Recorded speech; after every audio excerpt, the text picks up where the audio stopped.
มามานี่ดูมาสัมภาษณ์ดูเอาไปเอามาเลิกเวียกเลิกงานสัมภาษณ์น้องไม้นี่เป็นแล้วไดโอ้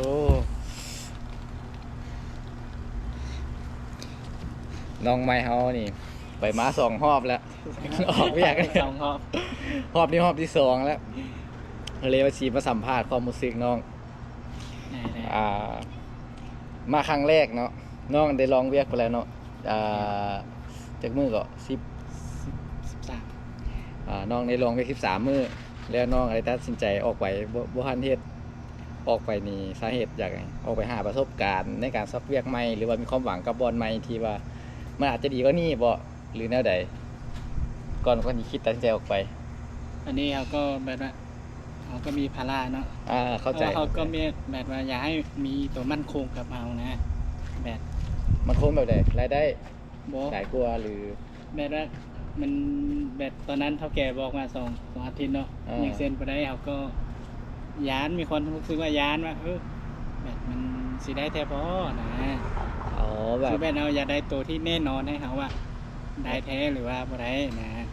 น้องแบบอยากได้ความมั่นใจว่าเท่าแก่ที่เซ็นให้ได้แท้ถ้าเซ็นไว้แท้ก็เลยออกไปหาเวียกใหม่ที่มันสามารถเซ็นรับน้องได้เลยอันนี้ที่ความที่น้องออกไปย้อนสาเหตุตัวนี้บ่หรือว่ามันเกี่ยวกับหน้าเวียกหรือว่าเวียกหนักหรือว่าเบาเรื่องจริงๆบ่เฮ็ดอันนี้เป็นเหตุผลนึงบ่เรื่องเวียกอันนี้เวียกนี่โอเคเลยนะเวียกนี่โอเคเฮ็ดได้ปกติแม่นถ้าว่าตอนเกษตรเขาก็คิดว่าเฮ็ดต่อเลยนะแต่เขาก็มีคนคิดว่าเพราะว่าเวลามันเสมอเนาะเขาก็มีความแบบจำเป็นนะเราก็คิดว่าถ้าว่าอยู่ไปโดนคือว่ามันบ่ได้ถ้าสมมุติว่าบ่ได้มันเขามีภาระเขาจะเฮ็ดให้เราเสียเวลาก็จะได้ตัวที่มั่นคงกับเขาว่าเขาห้ามเอาแท้บ่นะเขาย่านรุดวีว่าซั่นซะถ้าเซ็นไปแล้วเขาสิรุดวีสิกลายเป็น P แล้วหลังที่ออกไปเนาะเป็นจังได๋การไปซอกเวียกก็มีตัวดีแดตัวบ่ดีแดลองยกตัวอย่างมาเบิ่งเพื่อสำหรับคนที่คิดที่จะออกเวียกหรือว่ากำลังออกเวียกอยู่และกำลังลังเลเกี่ยวกับหน้าเวียกใหม่แบบนี้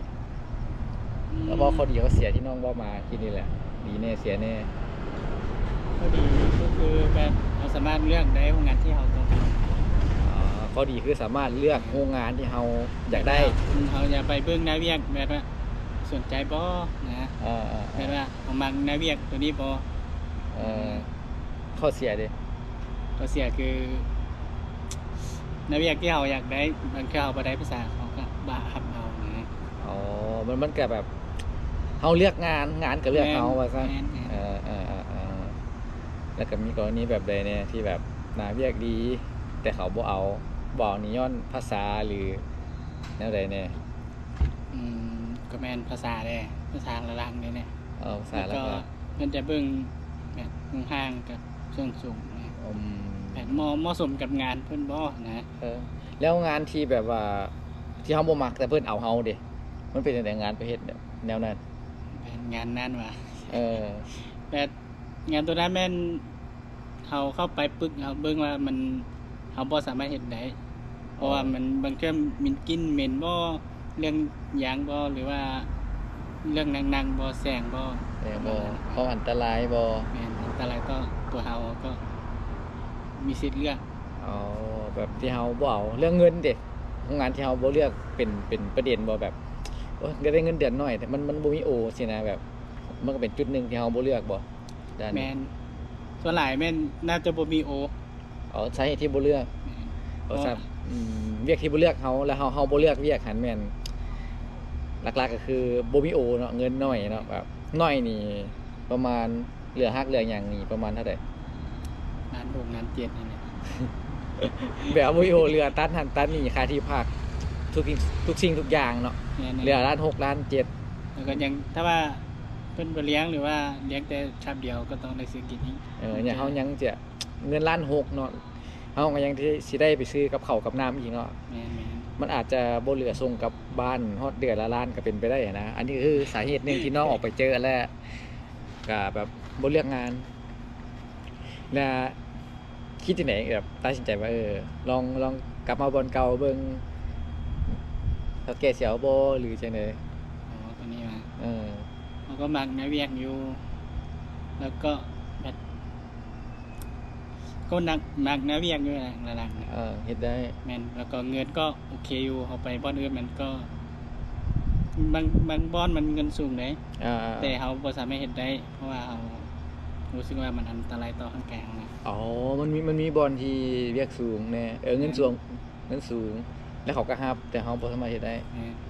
อ๋อเพราะว่าเขาประเมินตัวเองก่อนว่าเขาจะสามารถเฮ็ดแนวเวียกของเขาได้บ่นะแปลว่าถ้าคนสิออกเวียกมันก็ยังมีเวียกให้คนที่จะออกอยู่แม่นบ่ก็มีอยู่แต่มันใช้เวลาโดนมันใช้เวลาเนาะมันก็คนรถวีก็มีหลายมันก็บ่สามารถสิแบบออกมาแล้วสิได้โลดได้ตามใจโลดมันก็เป็นไปบ่ได้แม่นบ่แม่นมันก็บ่แน่นอนว่าเขาออกแล้วเขาจะต้องได้เวียกปึกนะแต่น้องเองเกือบหลุดวียังเหลือวีประมาณจักมื้อเหลือ16ยังเหลือ16มื้อ6มื้อก็ได้เซ็นสัญญามื้อนี้เกือบหลุดวีเกือบแล้วถ้าน้องบ่กลับมาเนาะถ้าน้องอาจจะไปรองานใหม่หรือหยังใหม่มันก็อยู่ในความเสี่ยงเนาะแม่นเดี๋ยวนี้ซั่นหลุดวีก็จะหมายความว่ากลายเป็นผีน้อยเนาะถ้าว่าได้มาก็ตั้งใจ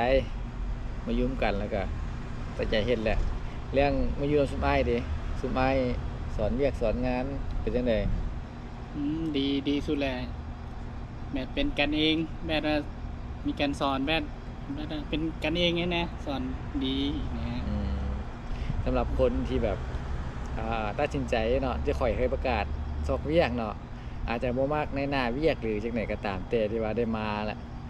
ก็ยังบ่ได้สัมภาษณ์ตัวจริงคือน้องนี่เนาะน้องก็ได้สัมภาษณ์ตัวจริงคือมาลองเวียกในสุดแรกเนาะ13มื้อแล้วน้องก็ออกไปซอกเวียกใหม่ก็บ่โทษไผดอกเพราะว่าทุกคนก็ต่างซอกหาสิ่งที่ดีกว่าสำหรับตัวเองเนาะ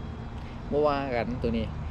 ไปแล้วมันบ่ได้ดีกลับมาก็พร้อมต้อนรับตัวนี้นะให้โอกาสทุกคนเสมอคือให้โอกาสคนลาวตลอดแหละที่ว่าใช่มาทดลองเวียกแต่หลายๆคนก็ทิ่มโอกาสนี้ไปเนาะก็บ่เป็นหยังทุกคนมีสิทธิ์เลือกอันนี้คือตัวอย่างหนึ่งที่ได้มาใช้ชีวิตร่วมกันถึงว่าโรงงานอาจจะน้อยอาจจะคิวจะเหม็นห้องพักอาจจะบ่หรูหราแต่ว่าเงินก็อยู่ระดับกลางๆเนาะถึงเรียกมันจะกินเวลาเฮาไปหลายก็ตามแต่ถ้ามันบ่มีให้เฮาเฮ็ดเงินเฮามันก็น้อยนะดีกว่าบ่มีเวียกให้เฮ็ดแล้วก็บ่มีเงินให้เฮาใช้ขายแห้งเข้าไปนั่นแหละจังได๋เฮาก็มาขายแห้งของเฮาเนาะแม่นบ่ล่ะเมื่อยก็เพื่อเงินเพื่อครอบครัวที่ได้ส่งกลับบ้านให้มันเหลืออยู่เหลือกินให้ไม่ได้ส่งกลับบ้านถ้าไปอยู่เวียกที่มันสบายแต่เงินน้อยบ่เหลือส่งกลับบ้านมันก็เสียเวลาไปซื่อๆนะเอาเป็นจังได๋ก็ฝากคนอื่นที่กำลังซอกเวียกให้ตั้งใจซอกเวียกแนวใดหรือว่าคนที่กำลังที่จะออกเวียกให้คิดเกี่ยวหยังแน่เกี่ยมหยังแน่ก่อนสิออกเวียกก็ฝากถึงคนที่กำลังซอกเวียกตอนนี้เพราะว่าตอนนี้อีก้าวของเราแม่นลำบากแฮงอีก้าวลำบากแฮงแม่นเรื่องซอกเวียกแม่นเพราะความบ่ค่อยมีแม่นเราต้องใช้เวลาไปหาผู้ยงแบบไกลๆนะก็ต้องสู้ๆแหละ